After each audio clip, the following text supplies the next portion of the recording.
Here follows a text written by Marko Francišković as an afterword for the book Science and the Flat Earth by Zdravko Vampovac, which will soon be published.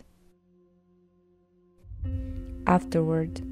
Geopolitics of the Flat Earth and the Art of War by Marko Francišković.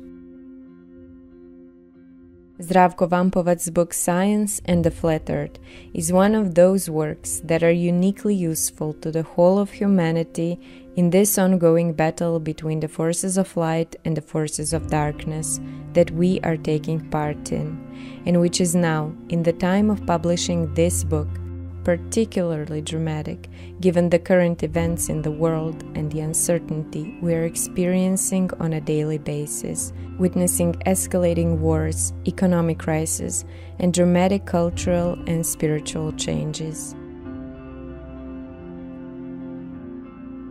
Why is this so? Why does this book, with its controversial topic of the flat earth, deserve the designation of a valuable and useful work for humanity? Through the segment of geopolitical analysis and how the understanding of the Earth's shape provides a clearer and more accurate insight into understanding real geopolitical processes, I will attempt to clarify and explain the importance of the Earth's shape. The fundamental reason lies in the very nature of distinguishing truth from lies, knowledge from misconceptions, understanding from ignorance. However, this applies not only to geopolitics, but also to our entire existence in this world. Simply put, if we haven't fallen victim to someone's lies and fabrications, we are better off in every regard. Also, by rejecting the lie of a spherical Earth, we reject one of the fundamental forms of subjugation and programming of our consciousness and minds about who we are, what we are, and why we are here. A higher meaning of life and existence is revealed, and thus, by the very act of this, we avoid falling into enslavement by lies. It does not even matter if one is conscious or unconscious of the lie on a rational level, because the lie manifests itself in the subconscious, in spirit and soul, forming the person accordingly in the material reality, thus making them easily susceptible to being lost and enslaved. People are far more enslaved by ideas than by chains, because, whether they like it or not, they will be aware of chains, as chains are impossible not to be seen and sensed. But enslaving ideology requires developed senses of mind and heart, which is not automatically acquired, but requires intense work and maintenance to be in the right operational state that will recognize enslaving ideology. It is akin to a mathematical formula in which there is a false variable, so it can never yield a correct result, because a seemingly insignificant detail always distorts the outcome, rendering it at best an approximation. But approximation is just a nicer way to say falsehood, and a seeker of truth cannot be satisfied by any kind of half-truth or approximation. Despite all the dangers and discomforts, one must strive for the truth and do their best within their human capabilities to approach it. Naturally, this introduces theological dimensions and the realization that all knowledge comes from the Creator. Without connecting to that source, no worldly pursuit for the truth in the vast sea of lies can be successful. We will stop here regarding theology, as it extends beyond the framework of geopolitics that we are now focused on, and that we want to properly analyze and explain its interconnection and dependence to the shape of the Earth. Certainly, theological intersections are unavoidable in every profound contemplation, but we will attempt to minimize them here. When these foundations are understood, all other subjects build upon it, including geopolitics, and the corresponding nearer and further history up to the very origins of this world. Everything is interconnected.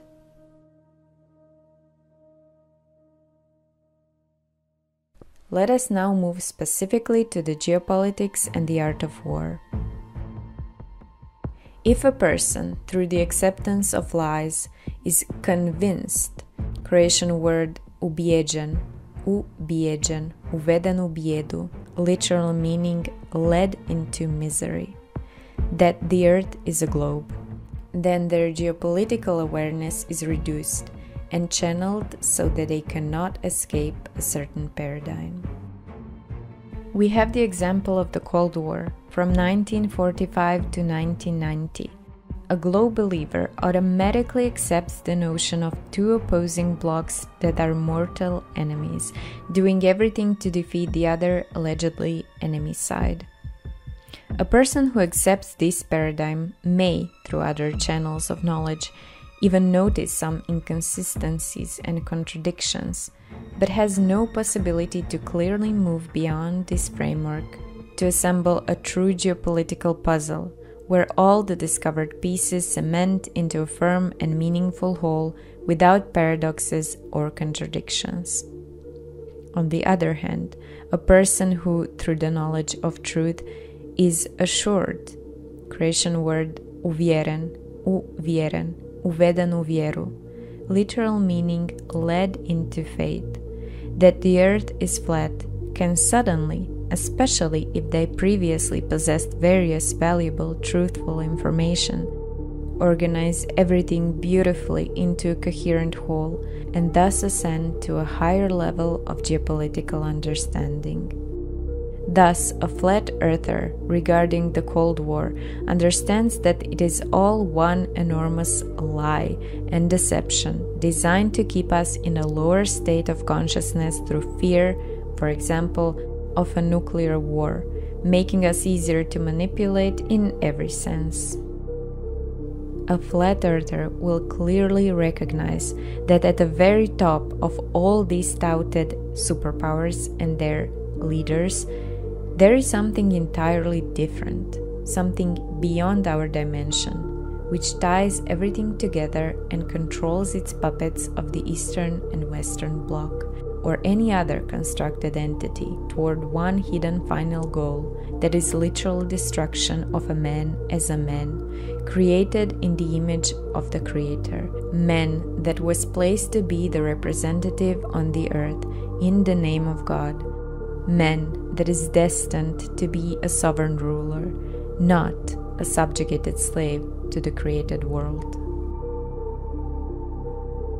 A flat earther knows that the lie of the moon landing performed by the Americans is reinforced and subtly embedded into human belief precisely by the fact that the Soviet Union did not expose this lie of its supposed enemy, but rather reinforced it with its own missions to the moon, which were equally fabricated and more or less skillfully executed magicians' illusions.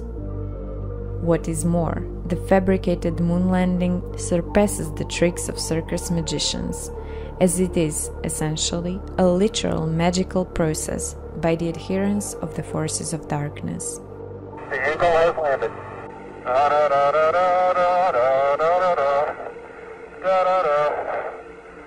Hippity-hopping along. The moon landing is one of the greatest magical operations ever conducted in recorded history. The Apollo 11 mission, the Saturn V rocket, carrying at its top the command module Columbia, within which resides the lunar model named Eagle, from which two heads emerge onto the moon. That is, two astronauts. It might suit better to call them psychonauts, because to those who believe in them, they entered their psyche, which was the very goal of this magical operation. So, two heads emerge from the eagle. This is the double-headed eagle, an ancient Babylonian symbol that speaks of the desire to create a new human by nullifying the duality of male and female and returning to the state before Eve was created from Adam's rib. Through this, magicians, more precisely Kabbalists, work toward their ideal of achieving eternal life without the Creator, thereby equating themselves with Him.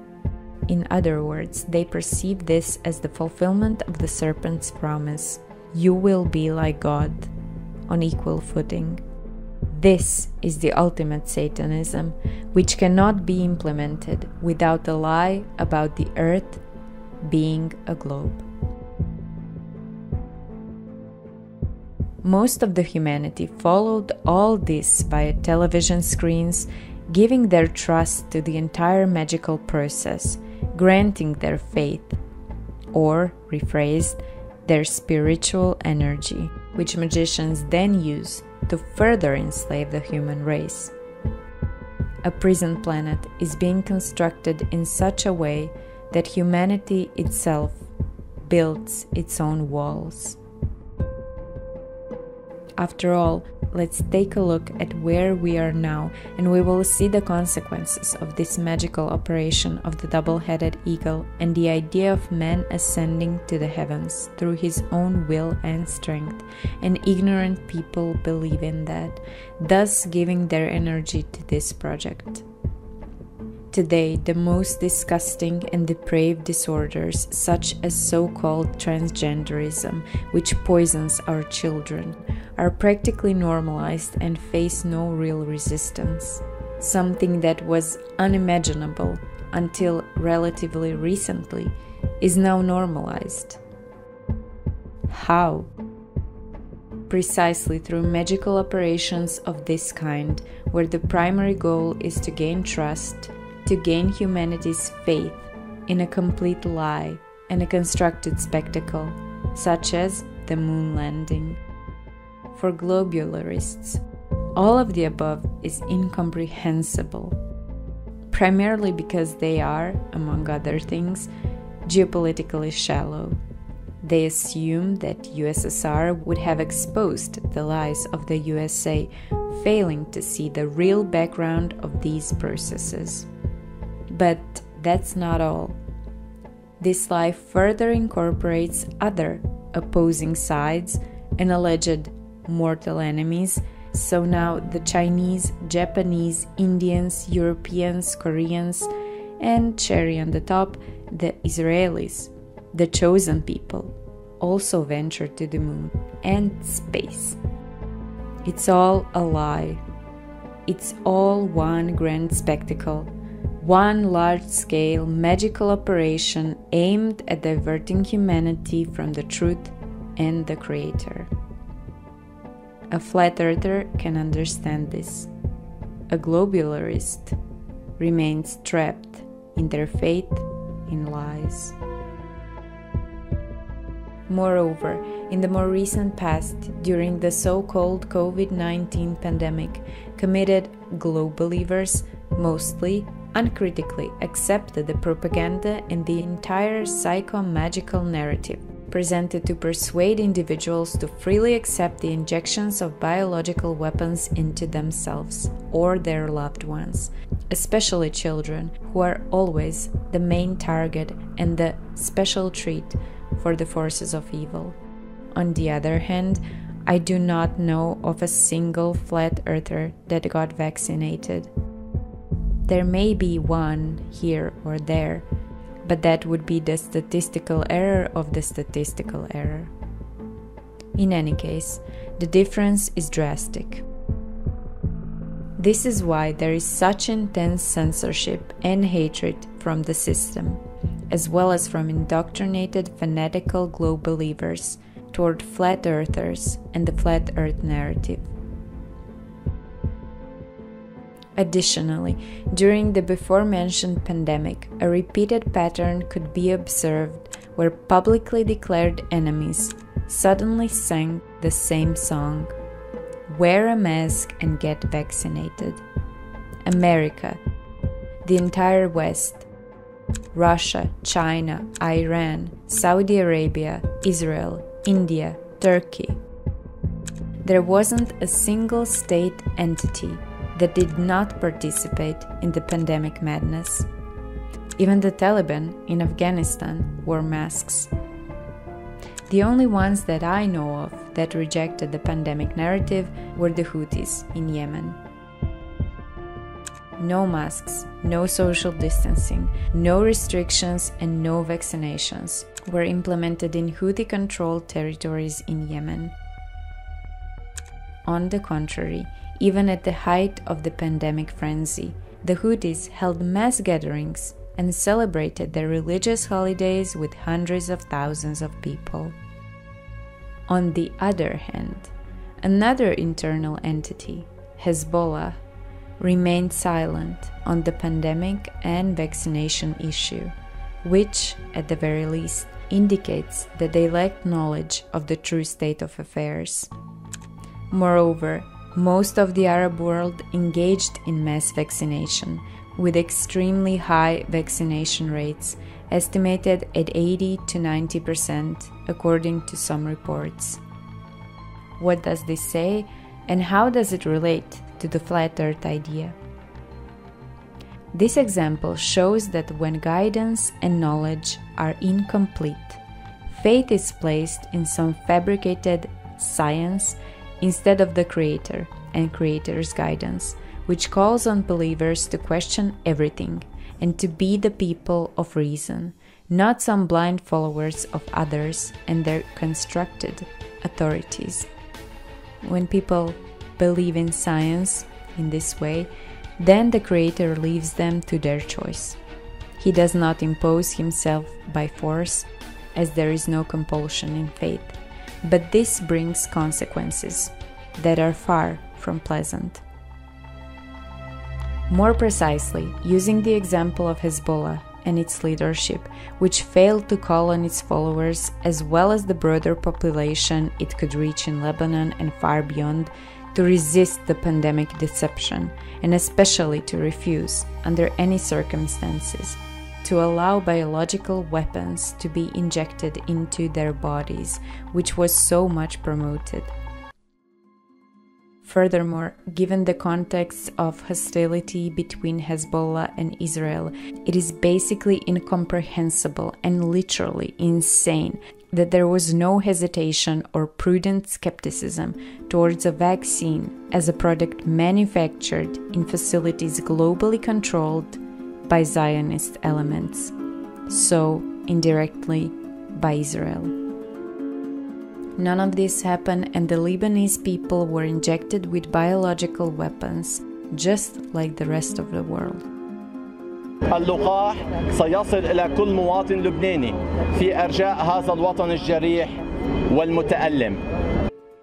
However, in the case of Lebanon, particularly Hezbollah, there was another layer to it. At the time of writing this afterword, there has been an escalation of conflict in the Middle East, where Israel, within literally an hour or two, eliminated Hezbollah's entire command structure, all but its leader, Hassan Nasrallah, who was assassinated the following day. Not only that, but the decapitation of Hezbollah's command structure continued, with Israel inexplicably easily locating also those who replaced the assassinated commanders and eliminating them through precise guided missile strikes, showing no regard for or effort to spare civilian casualties. Without delving into the morality of such strikes, it must be acknowledged that this is something unprecedented on the battlefield. The question is, how is it possible for an entire command structure to be located and eliminated so easily? Iranian Islamic cleric Mustafa Karami, during an appearance on Iranian television, offered an explanation for Israel's unprecedented ability to locate and eliminate Hezbollah's leadership.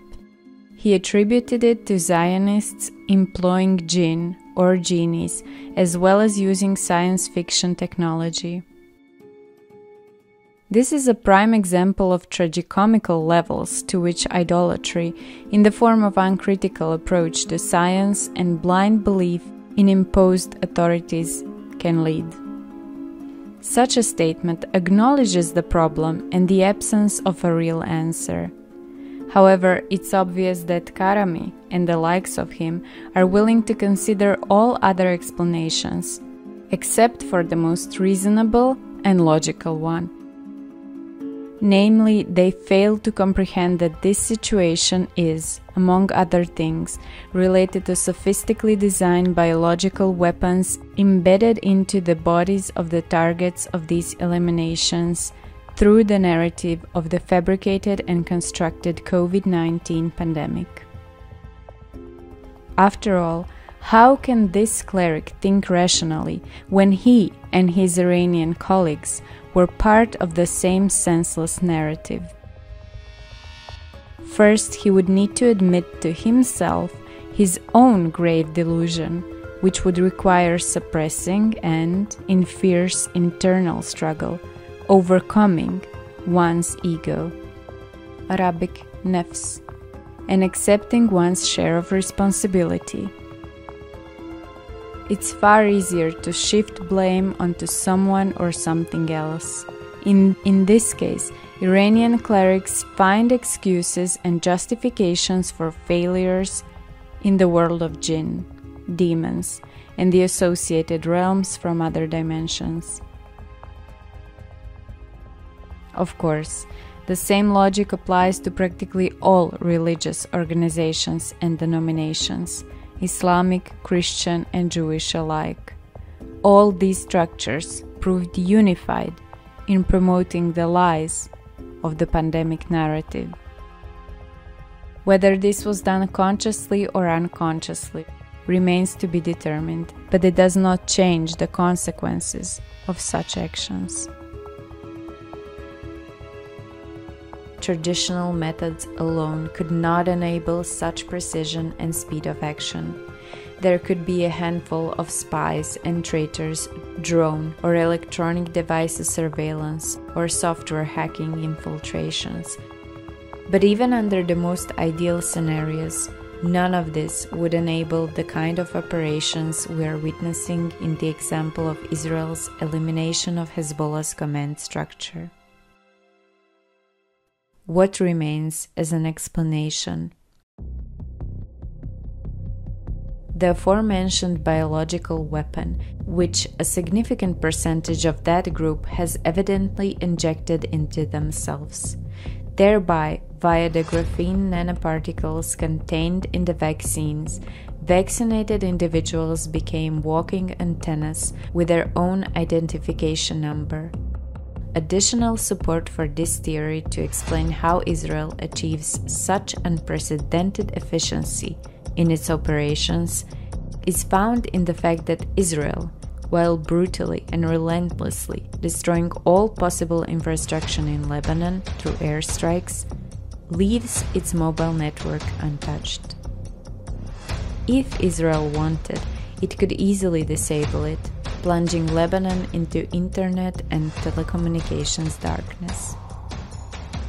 Instead, the internet and mobile networks in Lebanon remains operational, even amidst Israel's heaviest attacks on everything, living and moving.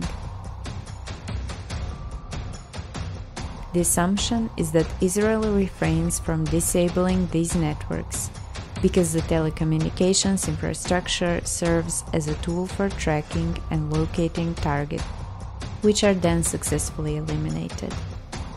In contrast, Yemen and the Houthi leadership remain unscathed, even though Israel has conducted airstrikes on Yemeni targets.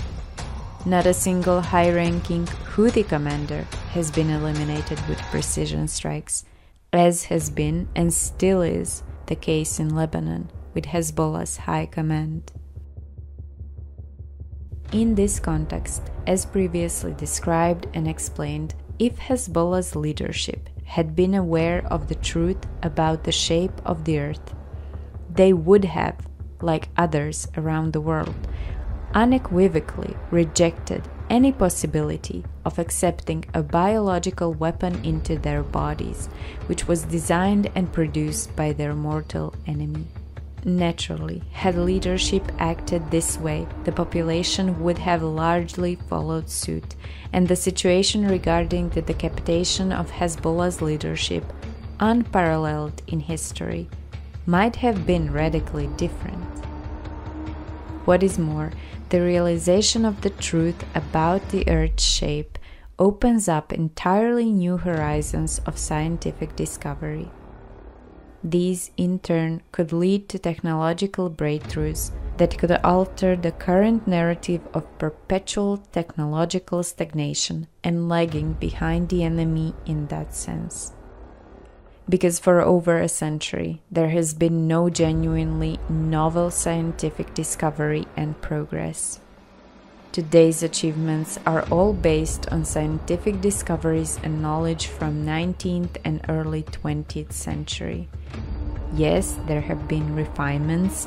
Modern cars, for example, are vastly superior in performance, speed, comfort, appearance, and so on, compared to the first automobiles. But the fundamental science and underlying technology remains unchanged. The same applies to all else, to all modern technology and achievement of today's civilization. It is as if humanity's scientific progress abruptly stopped about a century ago, which coincides with the introduction of fabricated and nonsensical theories of relativity, whose primary and exclusive function was to conceal the truth about the Earth's shape, and, more broadly, to obscure the truth about the correct cosmological and cosmogonical model. When this virus of lies infiltrated academic scientific thought, becoming a dogma akin to papal religious dogmas, the aforementioned stagnation and the blockade of progressive scientific thought began, stifling opportunities for new technologies and discoveries that could have otherwise emerged. In the context of the art of war, clearly, new technologies mean new weapons and new doctrines of warfare in accordance with the corresponding technological advancements. All that is needed for the first step is to grasp the true cosmological and cosmogonic framework and to continue building upon these new old foundations, everything that opens up along the paths of understanding and through the grace of the Creator, who blesses us when we are on the right path. Then, such amateurish blunders as accepting biological weapons created and benevolently gifted to us by the enemy would not occur. Nor would it be possible for the same people denying water and food to children suffering terrors and horrors in Gaza to send vaccines to the same children for their benefit, and Hamas leadership allowing it. This is yet another example of irrationality stemming from the absence of critical thinking and belief in imposed and fabricated authorities and their associated science. In closing, more examples could be listed, illustrating the divergence between the mental framework of one model or the other. That is, the model of true understanding of the created world, or the model of understanding and accepting a false and fabricated world. It is crucial to grasp the essence of the issue, and once this is adopted, then everything else follows relatively easily and naturally, as there is no raping of the common sense given to us by the Creator, which is the case now in most of the population, and it is showing its devastating consequences. The final conclusion regarding the book Science and the Flat Earth pertains to its content, where each chapter and even each subchapter could be a voluminous book on its own.